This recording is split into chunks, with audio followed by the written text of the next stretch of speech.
आज बनाएंगे मटर और सूजी की मसाला खस्ता पूरी और फुली फुली सी ही ये पूरी बनेगी। यह हमने ले लिया है पैन और पैन में हम डालेंगे 1 गिलास जितना ही पानी और इसके साथ ही हम यहाँ डाल रहे हैं आधी कटोरी ताज़ा मटर। अब इसमें हम डालेंगे 1 बंच जितना ही पालक। अगर आपके पास पालक हो तो आप डाल देना है, पालक नहीं है तो पालक की जगह आप मटर ज़्यादा डाल देने हैं। पालक डालने से इस पूरी का बहुत ही अच्छा कलर आएगा और टेस्ट भी यहाँ पर अच्छा आएगा। अब ढककर पालक और मटर को उबलने देते हैं। पालक और मटर यहाँ पर उबल गए हैं और गैस को हमने मीडियम आंच पर ही रखा था।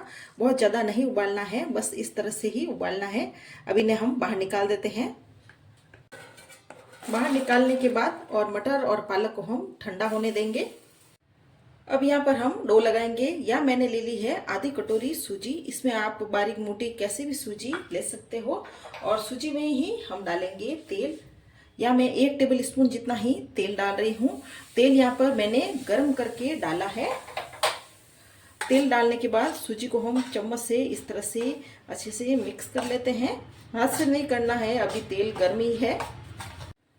अब यहाँ पर तेल ठंडा हो गया है तो सूजी और तेल को यहाँ पर हम हाथ से मिक्स कर लेते हैं।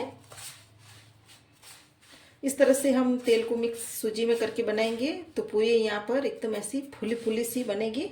और इसके साथ ही हम यहाँ डाल रहे हैं 1 कटोरी गेहूं का आटा। या मैंने आधी कटोरी सूजी ली थी तो उसका डबल 1 कटोरी ही हमें यहाँ पर गेहूं का आटा डाल देना है। और आटे को सूजी में अच्छे से ऐसे हम मिक्स कर लेते हैं।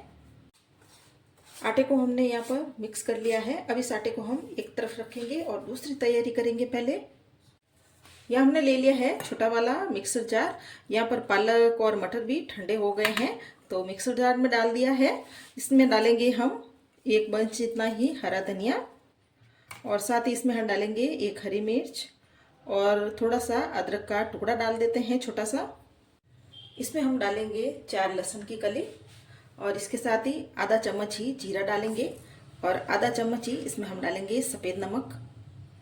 आधा चम्मच ही इसमें हम डालेंगे सौंफ और आधा कप जितना ही यहाँ हम डाल देंगे पानी और ढक्कन लगाकर एकदम बारीक पेस्ट बना लेंगे।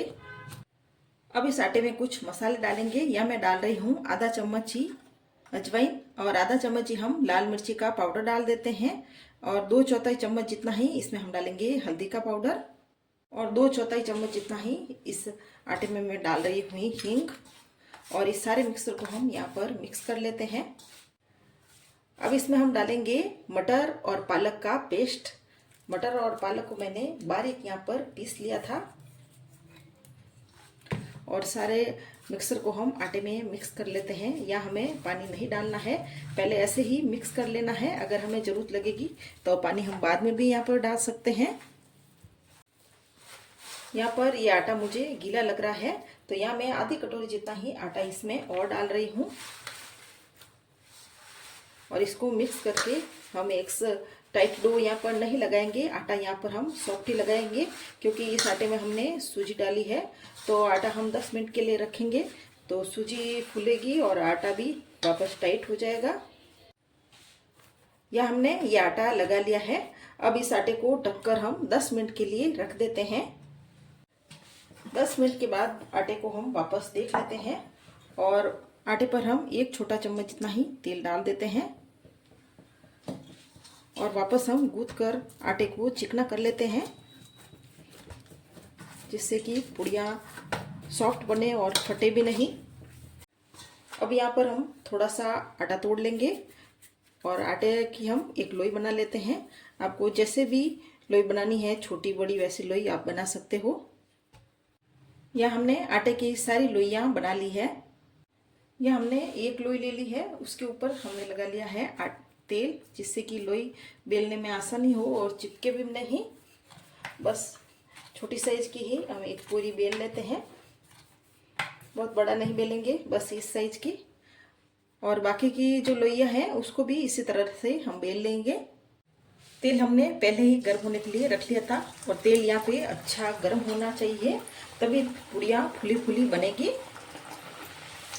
जैसे ही हमने पूड़ी डाली, पूड़ी एकदम से ऊपर आ गई है और इस तरह से हम खुरपे से इसको प्रेस करेंगे इस तरह से।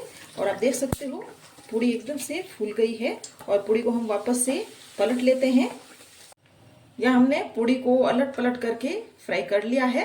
और आप देख सकते हो पूड़ी का बहुत ही अच्छा कलर आया है और एकदम से ऐसी फूली फूली सी पूड़ी बनी है।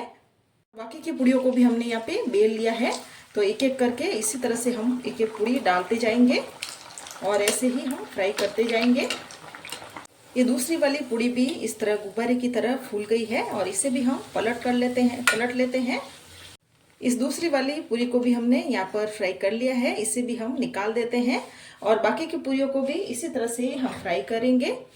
यह हमने सारी पूरी को फ्राई कर लिया है और अंदर तक ये बहुत ही ज़्यादा सॉफ्ट पूरियाँ बनी है। रेसिपी अच्छी लगे तो मेरे चैनल को आप ज़रूर सब्सक्राइब करें और हमें सपोर्ट करें।